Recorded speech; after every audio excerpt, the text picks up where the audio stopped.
Footless Joe. In the amputee community, you're so positive, bright, outgoing, engaging, and knowledgeable. Like, you teach me so much about what it's like to be an amputee, the pros, the cons, the differences in life in terms of psychological perception. Your videos are so informative in the amputee community, and there's a reason why you're highly subbed in the amputee community, because you always provide content that is superb, and it always teaches outsiders, people that may not be amputees or familiar in the amputee community, the science of it. And you have a nice smile. Like, your videos always start with a outgoing smile, and that's something that people cannot deny enjoying. Your smile, your positivity, your creativity as well. The way you implement such humor, knowledge, everything inside your videos is really the best. That's why I can't stop watching your videos sometimes, because your videos just show that in life there's so much you can learn, and that, you know, learning about new things is the best thing in life, because life is complicated, and I think that helpful videos like yours is always gonna make the world a much more better place. We need more representation of the amputee community. I think in the amputee community there's not enough representation. That's why I think that your videos are in a way underrated, because I think the whole world should know about the science of amputees. Just like how we know the science of the human body, just like in science we learn about biological science, I think that it should be taught in school, or it should be a curricular, or some type of curriculum in school to learn about the amputees. Because I think that, you never know who's gonna become an amputee. That's not a question.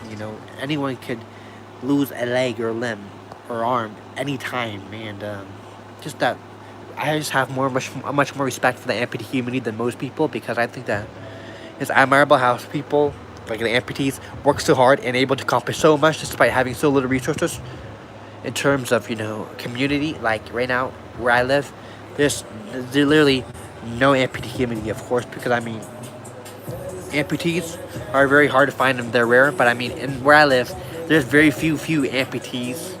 I've never seen an amputee in my life. I think I've only seen a couple amputees in my entire life. That's exactly why. So that's why the amputee community definitely need much more representation.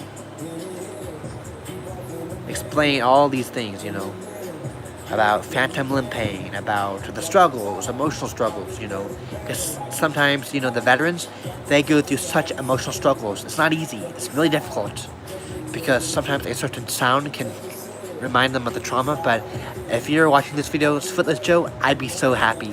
I'd be really, really happy, How do I look? Do I look cute? I look very funny today. Like the glasses? I don't know, I just like the glasses. The glasses make me feel good.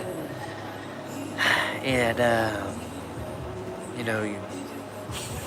your videos always make me feel comforted, It's just that warmth. Every time I go watch your channel, it's like I feel like I'm invited into your channel, and there's such a warmth, positive warmth, and it's so, so beautiful. And I'm so glad that you respect devotees, because I really dislike it when people just respect or not respect other people just because they have a fetish or some other thing. Like, there's people that have fetish for trans people and LGBTQ people, and I think that it's normal and it's a fine thing, it's beautiful, and it doesn't make them bad people at all. And I think that I wish people would understand that a fetish for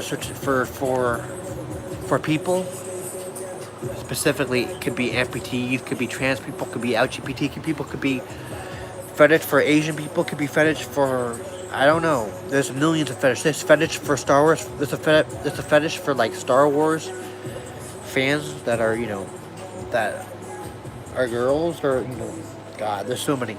But yeah, you're so, so, so compassionate, and I'm so glad that you're open to the fact that before you did not understand trans people or LGBTQ people, and just your honesty has made me respect you even more.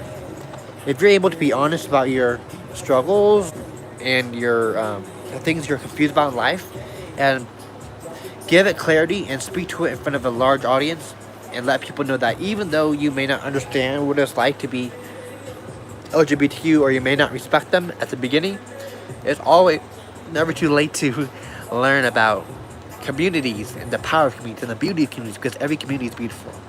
And Footless Joe, you're a slaying amputee queen and you're a warrior. And without your videos, I don't think I'd be able to be as insightful or learn as much of the amputee community in such a positive scope and mindset. So yeah, Footless Joe, keep slaying, keep making best videos, keep posting on TikTok. You're blowing up in TikTok. I saw you got like 9.2 million likes on TikTok. Your personality deserves lots of the recognition on TikTok. You're fun, you're outgoing, and you're amazing. And I definitely keep up with you on Instagram and keep posting up consistently. I think that you could become such a powerful warrior and figure that is influential for the world to learn about the amputees and respect about the amputees and respect them and understand the boundaries, emotional boundaries of the amputees, and become just deeper engaged in communities as humans, because I think that we're all the same. We're not all the same, but we are all similar. And I think that amputee, transgender people, black people, Asian people, white people, Latino people, Star Wars fans, Middle Eastern people, Mediterranean people, Irish people, Japanese people, Chinese people, Thailand people, Indian people, Bangladesh people from Bangladesh, people all around the world. I think that there's not much, I mean, there's lots of difference, but I mean, biologically, psychologically, and physiologically, there's not much difference.